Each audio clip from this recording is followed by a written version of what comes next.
आइए जानते हैं आज के कुछ प्रमुख अंतर्राष्ट्रीय खबरों को। पहले एक नजर आज की हेडलाइंस पर। राज्यपाल कोई चुने गए प्रतिनिधि नहीं, आप सरकार की किस अर्जी पर, बोले सीजेआई चंद्रचूड़। दिल्ली में फिर लौटा ऑड इवन, पॉल्यूशन के बीच 13 से 20 नवंबर तक सख्त नियम लागू। दिल्ली एनसीआर में महसूस किए गए भूकंप के झटके 5.6 रही तीव्रता। पंजाब के आप विधायक जसवंत सिंह को ईडी ने हिरासत में लिया, 2022 में दर्ज हुआ था मनी लॉन्ड्रिंग केस। बिहार विधानसभा शीतकालीन सत्र 2023 चर्चा में रहेगा, बीपीएससी से शिक्षक बहाली और जातिगत सर्वे का मुद्दा। अमित शाह ने मुजफ्फरपुर में चल दिया बीजेपी का ब्रह्मास्त्र, कितनी देर टिक पाएगा लालू नीतीश का जाति समीकरण। दिल्ली में जहरीली हवा पर गरमाई सियासत, आपने हरियाणा पर मड़ा दोष, कहा काफी दूर है पंजाब। सोना हुआ सस्ता, चांदी की कीमत में उछाल, जाने 22 कैरेट गोल्ड का रेट। दिल्ली एनसीआर ने मुंबई को पछाड़ा, इन शहरों में हो रही टाइगर 3 की ताबड़तोड़ बुकिंग। और रोहित शर्मा की धुआंधार बल्लेबाजी को लेकर पूर्व क्रिकेटर का बड़ा बयान, दिया ये अहम बयान। चीफ जस्टिस डीवाई चंद्रचूड़ की अगुवाई वाली सुप्रीम कोर्ट की बेंच ने सोमवार को विभिन्न राज्यों के राज्यपालों द्वारा विधानसभा से पारित विधेयकों पर कार्रवाई से परहेज और उन्हें मंजूरी देने में देरी पर चिंता जाहिर की। कोर्ट ने कहा कि राज्यपालों को ये समझना होगा कि वह कोई जनता द्वारा सीधे चुने गए प्रतिनिधि नहीं है, आत्मावलोकन की जरूरत है। सीजेआई डीवाई चंद्रचूड़, जस्टिस जेबी पारदीवाला और जस्टिस मनोज मिश्रा की बेंच पंजाब की आम आदमी पार्टी की याचिका पर सुनवाई कर रही थी। पंजाब की भगवंत मान सरकार ने राज्यपाल बनवारी लाल पुरोहित पर विधानसभा द्वारा पारित विधेयकों को मंजूरी में देरी का आरोप लगाते हुए उच्चतम न्यायालय का रुख किया था। राजधानी दिल्ली में बढ़ते प्रदूषण के बीच केजरीवाल सरकार ने एक बार फिर ऑड इवन लागू करने का फैसला किया है। ये ऑड इवन 13 से 20 नवंबर तक लागू रहेगा। सरकार के फैसले के मुताबिक दिल्ली में BS3 पेट्रोल और BS4 डीजल कार बैन जारी रहेगा और किसी भी तरह का निर्माण नहीं होगा। इसके अलावा दिल्ली में अब 6वीं, 7वीं, 8वीं, 9वीं और 11वीं की फिजिकल क्लास 10 नवंबर तक बंद रहेगी। दिल्ली के पर्यावरण मंत्री गोपाल राय ने एक प्रेस कॉन्फ्रेंस करते हुए कहा, वायु प्रदूषण को देखते हुए ऑड इवन वाहन प्रणाली 13 से 20 नवंबर तक एक सप्ताह के लिए लागू रहेगी। उस एक सप्ताह के ऑड इवन की समीक्षा करके उस समय जो प्रदूषण की स्थिति होगी उसकी समीक्षा करके आगे का निर्णय लिया जाएगा।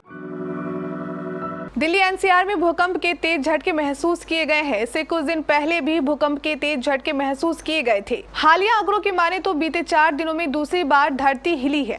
रिक्टर स्केल पर इस भूकंप की तीव्रता 5.6 मापी गई। जानकारी के मुताबिक इस भूकंप का केंद्र भी नेपाल ही था। दिल्ली के अलावा उत्तराखंड के पिथौरागढ़ जिले में भी महसूस किए गए हैं भूकंप के तेज झटके। 4:18 पर भूकंप आया है। प्रवर्तन निदेशालय ने सोमवार को पंजाब के अमरगढ़ से आम आदमी पार्टी के 60 वर्षीय विधायक जसवंत सिंह गजनम माजरा को पिछले साल उनके खिलाफ दर्ज धन शोधन निवारण अधिनियम मामले में हिरासत में ले लिया है। जांच एजेंसी की तरफ से ये कार्रवाई उस समय की गई जब आप विधायक एक सार्वजनिक बैठक में हिस्सा ले रहे थे। ईडी के सूत्रों ने कहा कि गज्जन माजरा को हिरासत में लिया गया क्योंकि वह मामले में पूछताछ के लिए 4 समन में हाजिर नहीं हुए थे। उन्होंने बताया कि उसे सोमवार शाम को मोहाली अदालत में पेश किया जाएगा।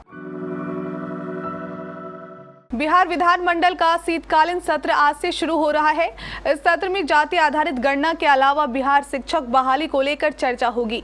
यह सत्र इन 2 मुद्दों को लेकर हंगामेदार भी रहेगा। विपक्ष एक तरफ जहां जातिगत गणना की विश्वसनीयता पर सवाल खड़े करेंगे, वहीं दूसरी ओर विपक्ष की तरफ से खास जातियों की संख्या ज्यादा दिखाने के मुद्दे को भी उठाया जाएगा। इस सत्र के लिए शिक्षक बहाली और जातिगत सर्वे का मुद्दा महत्वपूर्ण बताया जा रहा है।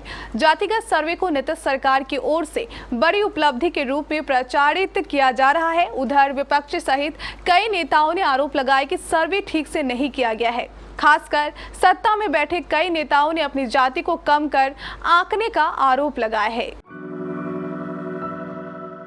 बिहार की राजनीति में नए जातीय समीकरण के साथ आए लालू प्रसाद यादव और नीतीश कुमार की जोड़ी को परास्त करने की समीकरण का खुलासा बीजेपी के रणनीतिकार अमित शाह ने मुजफ्फरपुर की जनसभा में कर दिया। इशारों में अमित शाह ने बता दिया कि धर्मरथ पर सवार बीजेपी शंखनाद करने जा रही है। जाति सर्वे के बाद नीतीश कुमार और लालू प्रसाद ने हिंदू को विभिन्न जातियों में बांटकर जो संदेश दिया है, बीजेपी इसका जवाब देने को तैयार है। मुजफ्फरपुर के पताही हवाई अड्डा मैदान में चुनावी शंखनाद करते धर्म की राह उतर गए। इन्होंने जाति सर्वे को एक धोखा बताते कहा कि इस सर्वे में केवल मुस्लिम और यादव वोटों को बढ़ाकर अति पिछड़ा जाति को ठगने का काम किया है। राष्ट्रीय राजधानी दिल्ली की खराब हो चुकी आबो हवा को लेकर राजनीति शुरू हो चुकी है। एक दूसरे पर आरोप प्रत्यारोप का सिलसिला जारी है। इस बीच आज आम आदमी पार्टी ने दिल्ली की खराब हवा के लिए हरियाणा को जिम्मेदार ठहराया है। आम आदमी पार्टी ने सोमवार को राज्य की राष्ट्रीय राजधानी से निकटता का हवाला देते हुए दिल्ली एनसीआर में प्रदूषण संकट के लिए हरियाणा को दोषी ठहराने की मांग की। आपकी राष्ट्रीय प्रवक्ता प्रियंका कक्कड़ ने 2014 के बाद से मनोहर लाल खट्टर के नेतृत्व वाली सरकार द्वारा प्रदूषण को रोकने के लिए उठाए गए कदमों की समीक्षा की मांग की। भारतीय सराफा बाजार में आज 6 नवंबर 2023 की सुबह सोने की कीमत में कमी देखने को मिली है और चांदी के भाव में उछाल दर्ज किया गया है। हालांकि सोना अब भी 61,000 रुपए प्रति 10 ग्राम के पार है, वहीं चांदी का भाव 71,000 रुपए प्रति किलो से अधिक है। राष्ट्रीय स्तर पर 999 शुद्धता वाले 24 कैरेट के 10 ग्राम सोने की कीमत 61,002 रुपए है, जबकि 999 शुद्धता वाले चांदी की कीमत 71,992 रुपए है।